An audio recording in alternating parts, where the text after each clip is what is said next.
Hi, I'm Katie, and I did my historiography on the Tulsa Race Massacre.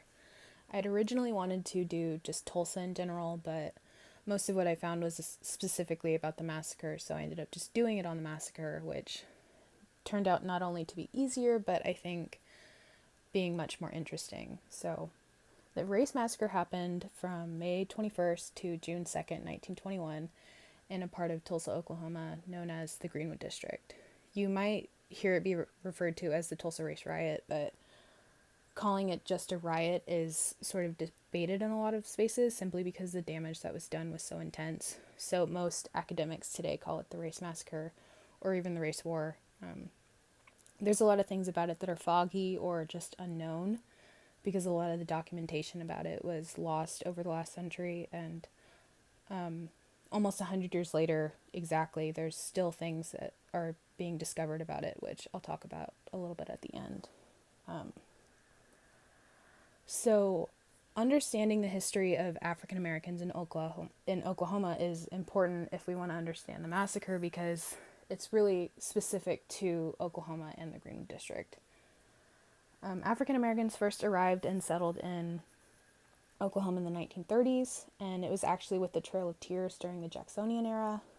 Freedmen relocated to the Indian Territory and settled on cheap land, or some of them were unfortunately taken as slaves of the tribes that were relocated to Oklahoma. Being there so early, when there wasn't really any white settlers there, gave them the freedom to start developing their own communities. And by 1870, there were 6,000 African Americans in the Indian Territory and 24 all black communities. A lot of them were escaping the violence of the South after the Civil War, and they ended up finding and founding some of these successful black towns, and the Greenwood District was one of them. Then westward expansion and manifest destiny became things, and oil was discovered in Oklahoma, and white people began settling there more, and it became a state in 1907. A lot of historians argue that the Greenwood District was the most successful all-black community in the country, and by 1921 there were 11,000 black people in Tulsa, most of them in the Greenwood District, and that was Tulsa's entire, or 10% of Tulsa's entire population. It had 2 schools, a hospital, a public library, 24 churches, and had essentially built itself up to self-sufficiency and was like virtually independent from the white areas of Tulsa. And a quote that I really like about it is, "The absence of any race relations was interpreted as good race relations." But unfortunately, Oklahoma was this really violent place.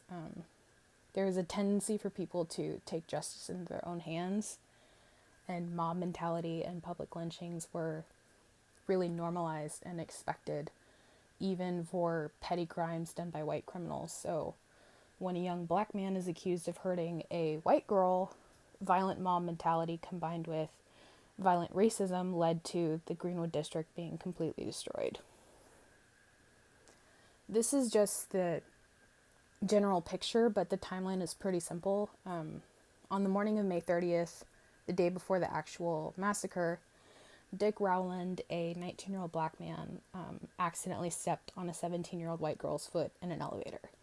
She screamed, he ran away, and she initially accuses him of assaulting her, but the next day, whenever they're interviewed by police, she admits that she overreacted and she knew that it was an accident. But unfortunately, that afternoon, a Tulsa newspaper printed a story that said that he violently assaulted her by like scratching her face and ripping her clothes off. And because violent mob mentality was this normal thing in Tulsa and in Oklahoma, it sort of activated this violent mob of people, and 400 armed white men stormed to the courthouse and tried to, or were attempting to, lynch Rowland. In response to that, black men from the Greenwood District marched to where that was happening and wanted to defend him, and violence ensued. By dawn, the number of white men grew to 15,000, and the Greenwood district was specifically under attack. The Tulsa police force ends up deputizing white men, the National Guard is called, and the Greenwood district is turned into an actual battlefield.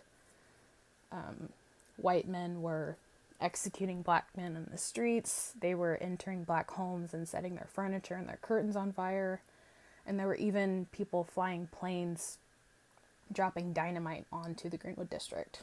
So this is a picture of the Greenwood district afterwards. It's completely desolated, there's barely anything standing, and you can just see how absolutely destroyed it was.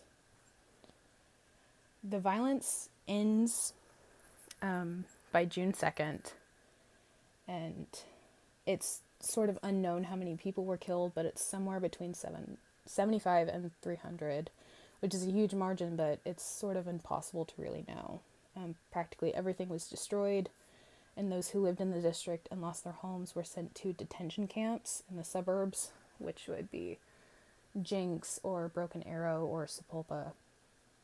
They also had to wear special tags that proved that they were employed, and if they were stopped by a police officer without one, they were detained and sent to the courthouse. The Red Cross ended up staying and helping for 7 months, and because of how violent it was, they had to follow the 1907 Geneva Convention, because black Tulsans were literally victims of war violence. After the massacre, unfortunately, it was seen as the beacon for the Ku Klux Klan, and the registered number of Ku Klux Klan members in Tulsa grew to 3,200 after the massacre, and that included a lot of local politicians, which is really awful and explains why a lot of the evidence and documentation is gone. There's a couple theories that try to explain why it happened, and they usually boil down to 4 main points.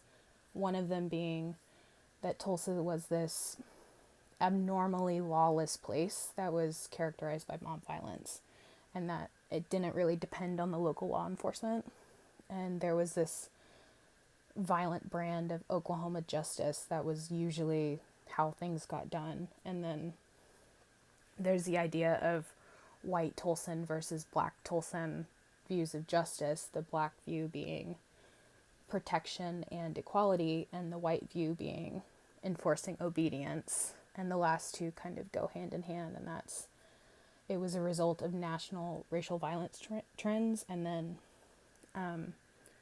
the revival of the Ku Klux Klan, which had a very active chapter in Tulsa.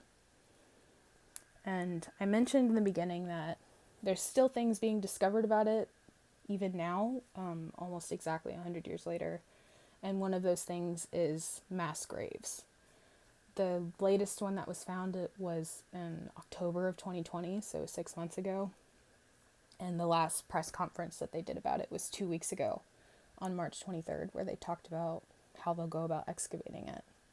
And it's really interesting and heartbreaking, and if you ever find yourself in Tulsa, which I kind of doubt that you will, but if you do, I highly recommend going to the memorials. So these are the sources that I used in my research, and